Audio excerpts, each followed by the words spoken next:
Hello, welcome back to the channel. Today we're going to be doing a review of episode 5 of season 2 of Lord of the Rings Rings of Power. This episode is entitled The Halls of Stone. That's right, we're back with the Dwarfs. So, I think without further ado, let's just get into the review.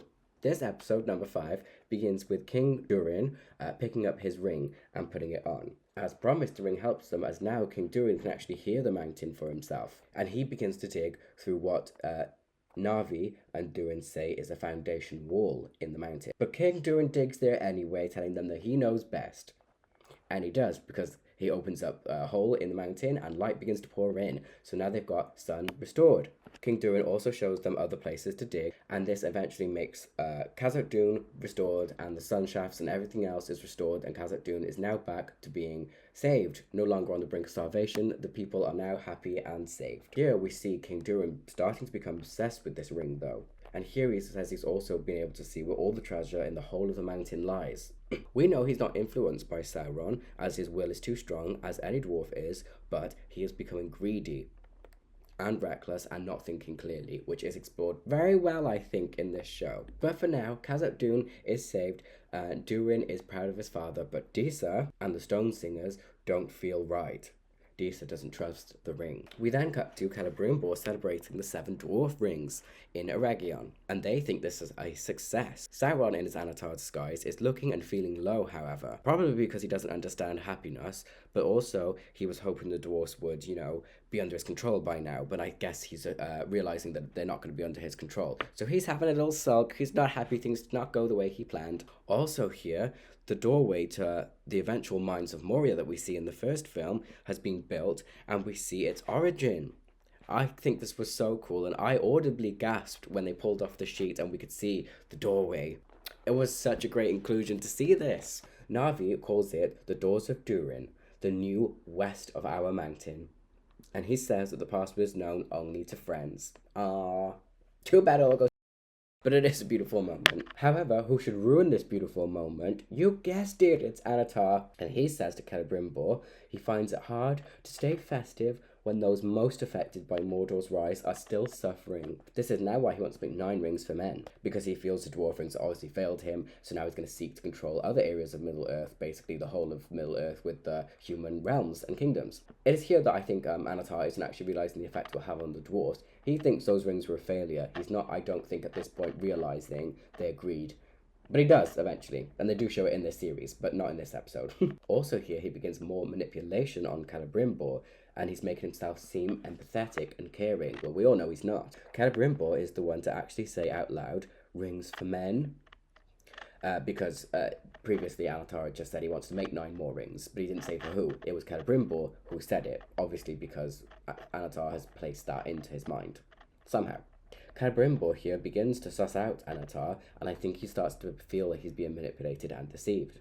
He says, "It is a game you play, is it not? Sowing seeds into others' minds and convincing them that the fruit is of their own thought." Here I think in this line sums up quite convincingly the moment Celebrimbor no longer feels completely manipulated by Anatar, and I think he definitely starts to be thinking, this guy might not be who he says he is. So we'll have to see how Anatar steps this up and switches on Celebrimbor to trap him, which we do see, and it is glorious. But for now, Celebrimbor is against giving rings to men, especially the Southmen who were currently aligned with Adar. So Anatar brings up men from the past who have actually been a shining beacon in the darkest of days, leaders.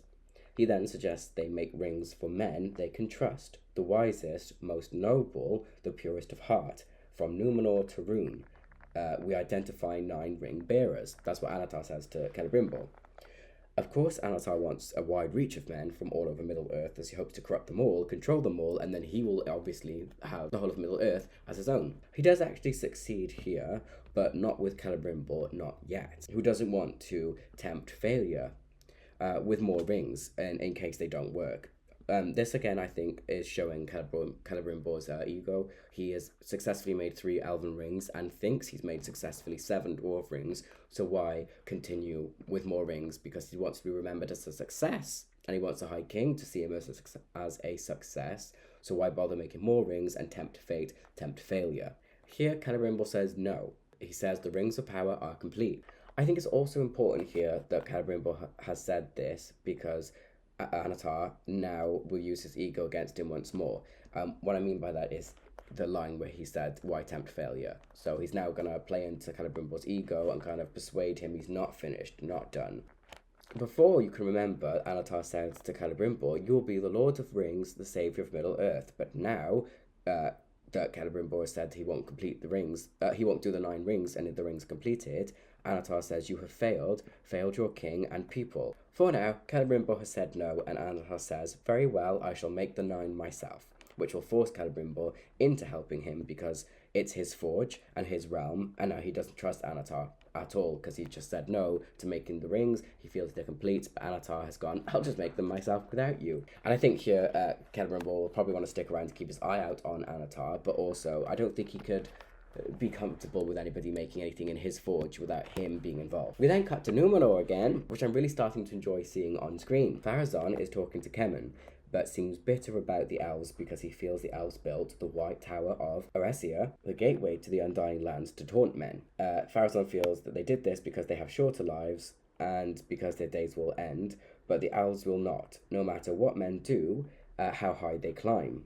Kemen reminds Pharazôn, his father, that the scepter is now in Pharazôn's hands, and asks him, "Is that not high enough?" Pharazôn says he believed it was, or would be, but he feels discontent. And despite Kemen actually being quite nice to his dad here, and happy for him, his father Pharazôn acts like an absolute and says if Kemen doesn't impress him in the task he's about to give him, he'll have to find other places to make use of him. Seems like he's going to be a very nice ruler. And obviously this will later set out in a horrible development for Kemen and other characters, because Kemen has now got a lot of pressure to prove himself, otherwise he doesn't know what's going to happen to him, and he obviously wants to please and appease Pharazôn. However, Numenor still has an internal struggle. A quarter of Numenorians still want Miriel to be the queen, as Elendil says to her. He says the Sea Guard are still loyal to her. However, Miriel doesn't want to be queen because when she was, and she used the Palantir, all she saw was the fall of Numenor, as did Galadriel, as did we all in the first season. But Elendil saw something different when he touched it. Miriel feels this is a clear sign she should not be queen anymore, and by her not being in power, Numenor is saved.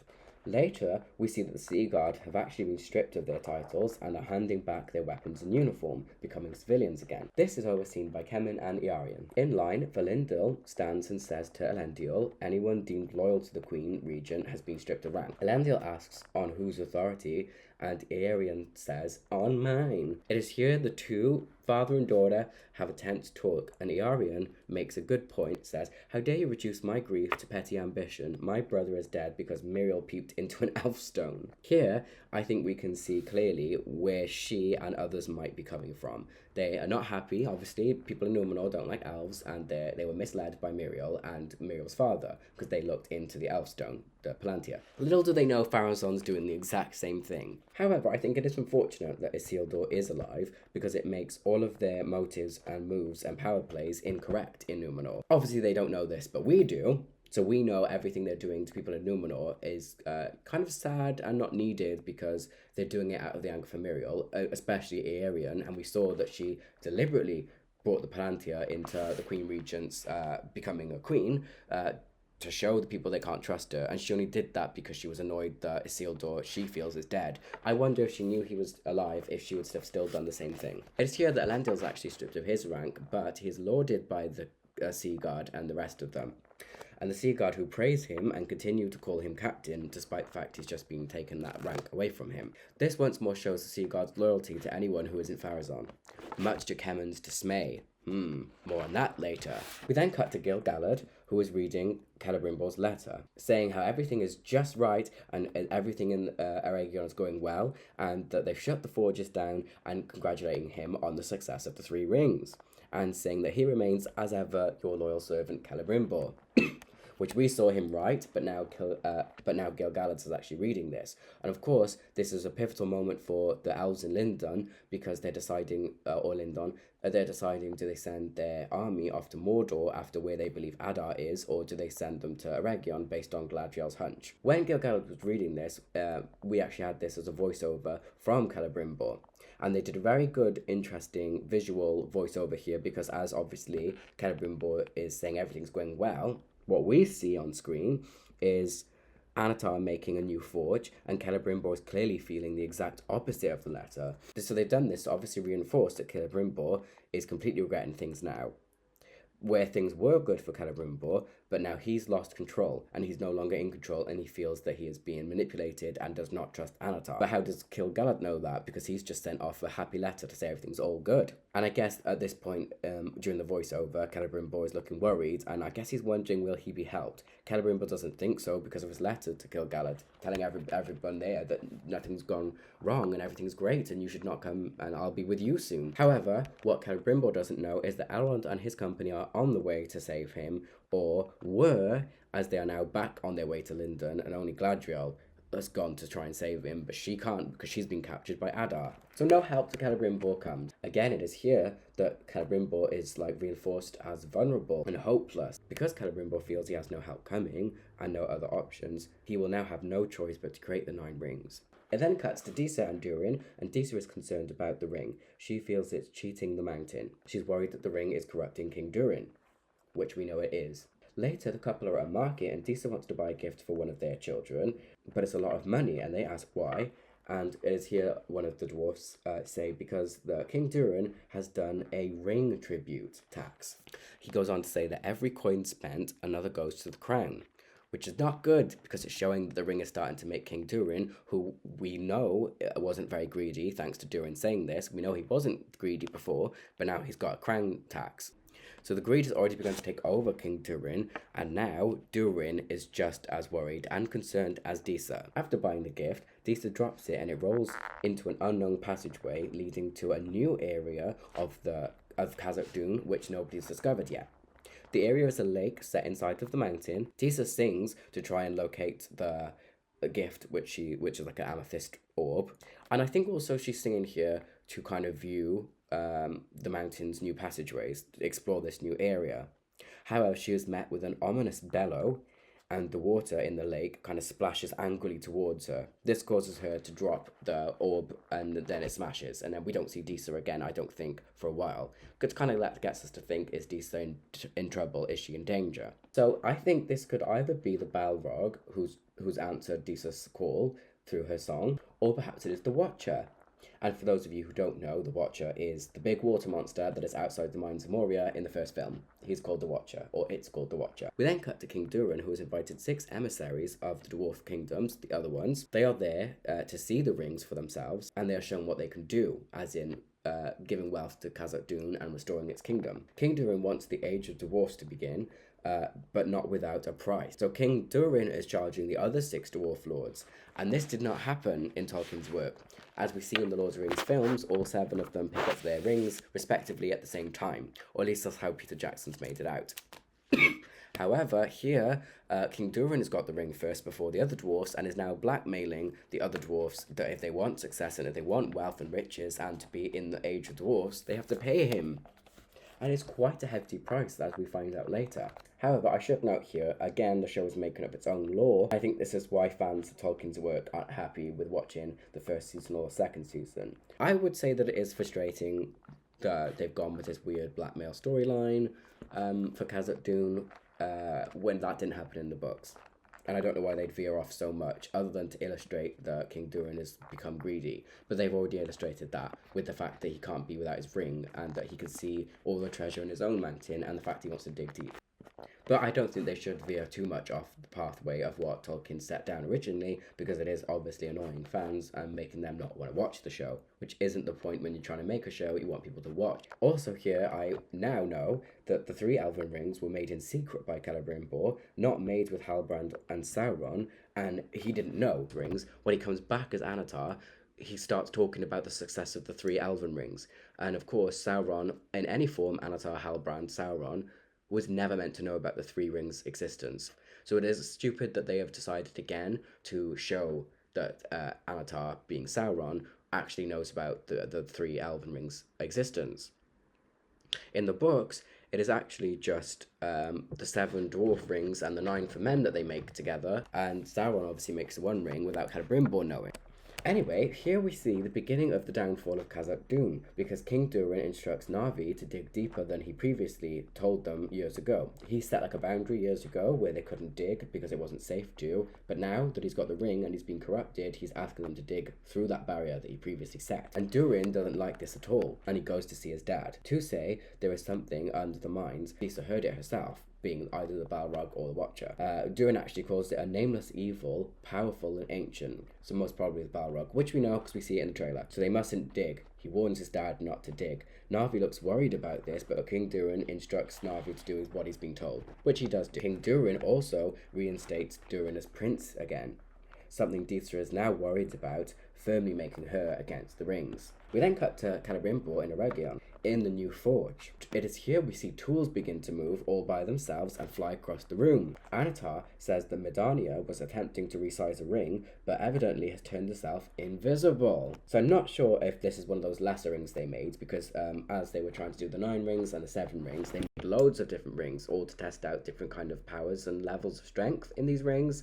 And I think it is here the show is trying to show a lesser ring that has the capability of turning you invisible, something Sauron obviously utilizes in his one ring. So I guess that's pretty cool to see. And poor Medania didn't know what the hell she was. Also here, when Medania eventually has the ring off of her, she reveals that she saw Sauron's true form, not unlike when Bilbo and Frodo wear the ring and they see Sauron. Medania is terrified at this point and describes it as being in a place like this, but shrouded in mist and darkness, and I saw at first what looked like the forge burning, but it wasn't.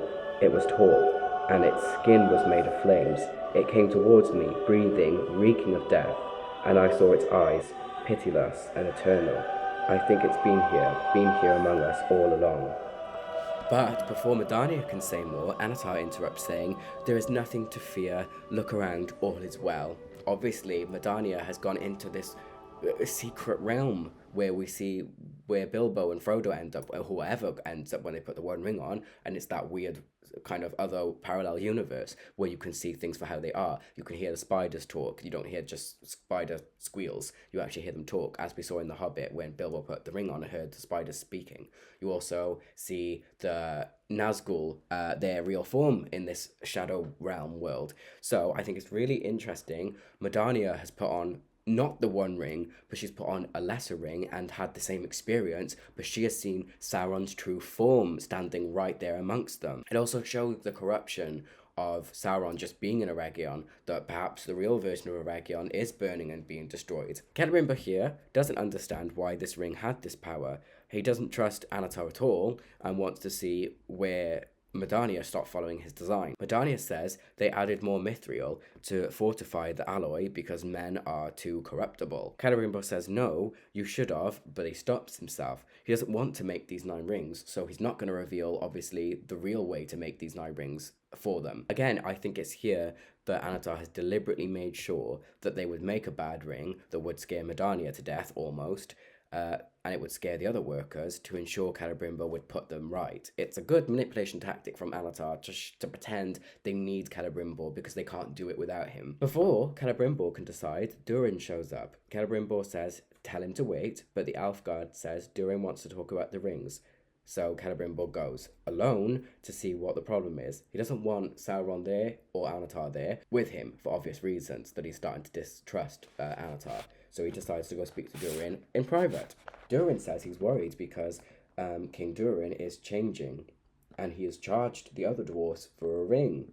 And this is where I said there's a hefty price, because what King Durin is charging for one of the 7 rings is half of their mine's riches. This greed has never been King Durin's way, which is what Durin says to Celebrimbor, and Durin wants to know what went wrong with the ring. Celebrimbor, obviously taken back by this, says they used the same exact method to make the 7 as they did for the 3. Durin points out that it was actually Anatar who made the 7 rings. Well, at the end bit, when he had his hand in the forge, when he dropped the ore into the forge. Durin says then, how much do you know about this Anatar? Celebrimbor looks concerned. his doubts being echoed by someone else for the first time. He's starting to really believe here that Anatar might not be good. Meanwhile, Anatar is talking with Medania, and he's setting up Celebrimbor as the person who was the foul, flamey spirit that she saw. Anatar says, "You are very brave. Some who behold the unseen world are never quite at home in this one again." He goes on to say, "It pains me to say, for what you saw, I did not wish for any of you to see, until I helped him to heal." Meaning, Celebrimbor. Anatar goes on to say that the creation of the 3 and the 7 rings have taken a toll on Celebrimbor, left him diminished, vulnerable to the shadow. So now Medania thinks that what she saw, that flamey, horrible spirit, was actually Celebrimbor's true soul and not indeed Anatar's. We then cut back to Numenor. Elendil, Valindal, and others are holding a vigil for those they lost in Middle-earth. But this vigil is interrupted by Kemen and the new king's guard. Kemen says the shrine is condemned by the order of the king, as this shrine is directly in the way of a new aqueduct. Here, Elendil, who's sick of Kemen's smugness, and after Kemen taunted them by saying, "How does it feel to have a daughter who is ashamed of you?" and after taunting the high priest by dropping the religious statue, breaking it, Elendil finally snaps and punches Kemen. Woohoo! Finally he gets what he deserves. Kemen, after being punched by Elendil, then orders Elendil to be held back by 2 guards because he's so brave. He then goes to punch Elendil, however, Valendil steps in and stops Kemen and says, "King's men aren't welcome here, to this shrine, to this vigil." Valendil then asks the Valar to forgive him. Here, Kemen says, "For what?" and he is thrown into a candle holder and falls to the ground very violently. Again, I was happy watching this go. I like Kemen being beat up. It just really is just. It's so nice to watch. Valendil then tackles Kemen to the ground and a struggle breaks out amongst the room. Kemen then holds Valindil's head under the water, almost drowning him. Valindil manages to break free and holds the sword to Kemen's throat.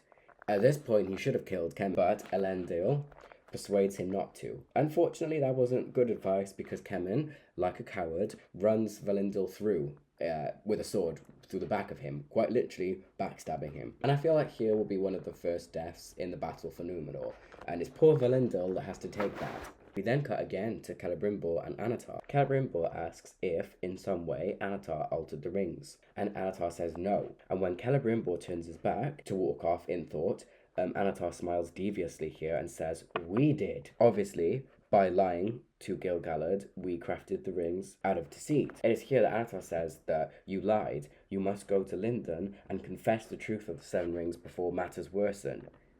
Here, this is where Anatar, as Sauron, has played into Celebrimbor's doubt and worry. Celebrimbor now has guilt. He now feels he is wrong, and he now feels he has actually failed. Celebrimbor thought the 7 had restored the Dwarfs' kingdoms and helped them out too, and Celebrimbor is getting a feeling of being happy and worthy, I suppose, and a success. Obviously, this is why he didn't want to make the 9 rings, but now Anatar has played right into that and said, "Oopsie doopsie, basically, you failed.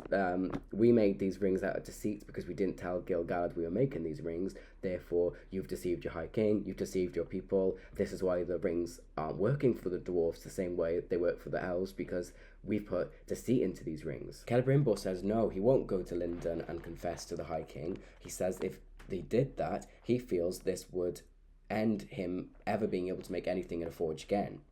Gil-galad wouldn't allow him to anymore. So Anatar says either that or we plunge on and create the 9 rings. So this is how the show is depicting the rings creation, and I think it's good. They have veered from the books at times, but I think it's good to see how Celebrimbor ends up in the situation he does, how masterfully Anatar manipulates Celebrimbor. Even when Celebrimbor starts to distrust him, he switches it, changes the tactics, makes Celebrimbor feel he is completely in the wrong, and makes him feel completely out of options, therefore making him feel the 9 rings will actually be a way of redeeming himself. If Celebrimbor makes the 9 rings and they're a success, therefore all the rings are a success, and Gil-galad won't be annoyed that they made rings behind his back because they're such a success. And elves and men and dwarfs are now strong and healed and ready to take on Adar and Mordor. We then cut to Elrond is back in Lindon and informs Gil-galad that the orcs are not in Mordor, that they are actually at Eregion because he's just seen them. Galadriel was right. He asks Gil-galad to send an army to Eregion. However, Gil-galad says that won't be possible. They believe Sauron and Ardar are on the same side, and they can't fight the war on both sides. So basically, the High King sent his army to Mordor, not to Eregion, when he had the choice. The episode then ends in Ardar's orc camp, and Gladriel is taken out of the cage by Ardar, who is then quickly held at knife point by Gladriel. So she can't help herself, instantly holds him at knife point. Then Adar says, I brought you here not as a prisoner, but as a potential ally, for we share a common enemy, aka Anatar, aka Sauron, who we then see creating the rings, or starting to create the 9 rings. And then the episode ends. Again, I feel like this was a good episode. I think we're really starting to put pieces together, which we should be by episode 5, with only 3 more episodes to go. Again, I'm not going to speculate on how I wonder how they're going to go. The only episode I haven't seen at this point is the last episode. But I do think that this episode was a good setup to the next few episodes and how things pan out in those. So I think we'll just get on to talking about those ones in the next episode. But if you want to, you can watch the other ones I've done, and I hope you've enjoyed these. Let me know your comments below if you're enjoying this series. Do you think perhaps they've veered too far off from the books for you to enjoy them? I think that what they're doing with Celebrimbor and Anatar, I think that's really clever. And I think we are seeing how Celebrimbor has been manipulated into making these rings. Okay then, I shall see you in the next episode, which will be episode 6 of this one. Until the next time, bye!